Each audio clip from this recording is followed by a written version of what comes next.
About 10 days after she mysteriously disappeared, the authorities also found that Josh had filed paperwork to withdraw money from a retirement account, and he was officially declared a person of interest in the case. Suspiciously, Susan's family and friends reported that during the search efforts, Josh never seemed to show a genuine interest in finding his wife. But despite the mountain of evidence stacked against him, Josh Powell was never formally charged in his wife's disappearance. During the investigation, the cops questioned the couple's 2 sons, but it was hard to get any solid information out of them on account of their age.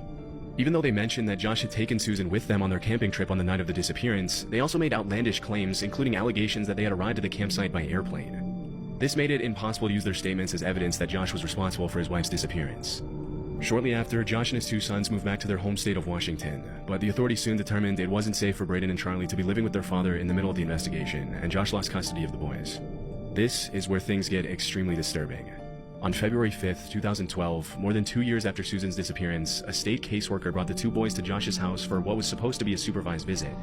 Immediately upon their arrival, Josh locked the social worker out of the house and took the lives of both his children and himself by setting the house on fire with gasoline.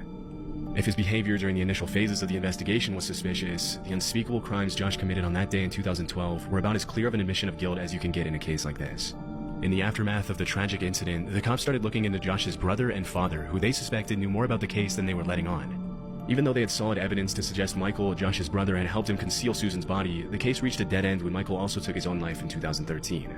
More than a decade later, Susan's dad won a lawsuit against Washington State for nearly $100 million on grounds of negligence and failure to protect the 2 children who were supposed to be in the state's custody, a big chunk of which he gave to a charity to support domestic violence survivors. Almost 15 years after her disappearance and murder of her 2 children, people still gather in Susan's hometown of Puyallup, Washington every year to pay their respects and honor her memory.